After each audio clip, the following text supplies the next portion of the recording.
Who, after they were mistaken for an Uber, drove home a complete stranger? Which one of you polite motherfuckers couldn't tell someone that you were not their Uber driver? Oh my God. I do think we're all exactly the kind of doormat to do this. Yeah, we might. We're all a bunch of spineless just like assholes. codependent people pleasers. Yeah. I would die before I set a single boundary. Here's the thing to ask. Have we all driven rideshare at all in our lives? I signed up to be a Lyft driver because it was like $1,000 sign-up bonus. I completed my like 5 rides and then I never did it again. Game in the system. Yeah, my heart says Brennan for this one. I've lived in Los Angeles for a couple years. Prior to that, I was a New Yorker, which takes a lot of years off of the ability to have been driving a car. Pretty good defense. Too good. I'm going Brennan. What if it's not a doormat situation? What if it's being attracted to someone and being like, all right, I'll take you home, like that? That's creepier. And that works if you're a lady. I don't know. Hey, lady, get in my car. Oh yeah, I'm not your Uber, but I'll drive you wherever you want to go. All right, final answers in. Amy, who do you think? I think it's Paul. Yeah, I'm not changing my answer. Trap, who do you I'm think? going Brennan. Paul. Brennan?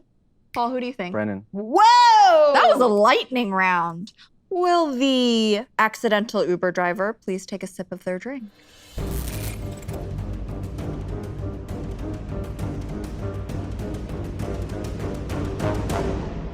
It was me.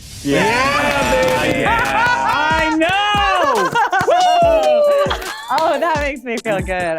I was on my way to a hookup that I had arranged online. And I knew the cross streets of where I was supposed to meet this person. And I'm driving around. Oh, no. There's nobody there. I circle the block. I come back to it. There's someone standing there. I'm like, is that him? And then he gives me like a...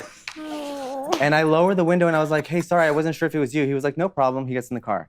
Paul. Now, where in the car does he get into? In the back seat. But listen. Now, that's what I'm kind of saying, though. What was your reaction when he got in the back seat?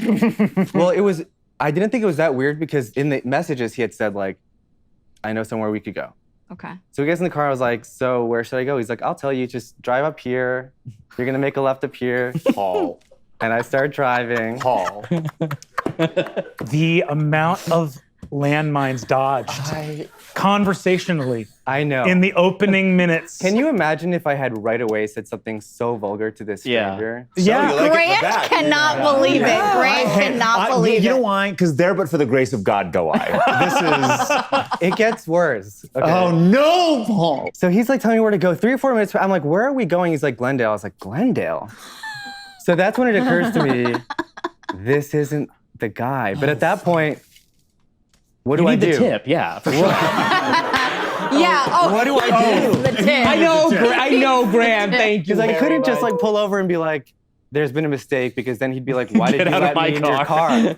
Why did you let me in your car? So, Get out at the 5 interchange. And also, by that time, he's likely missed his original Uber. Then he gets the call from the driver. Oh no. So he thinks you're a creep who's just trying to He never knows. He gets this call, and he's like, what do you mean you're outside? And I'm like, driving, and I'm like, oh my God. And he's like, another driver already picked me up. Okay, that's weird. And then he's like, do they ever send 2 drivers? And I'm like, sometimes there's a glitch. Oh my God. At this point, your fear isn't, I'm going to miss my hookup. Now you're like, I'm going to get found Forget the out. hookup. Yes. At that point, it's like, no, but that hookup's on the corner being like, where the fuck Now, is this we know what happened when you got the Uber. Next question.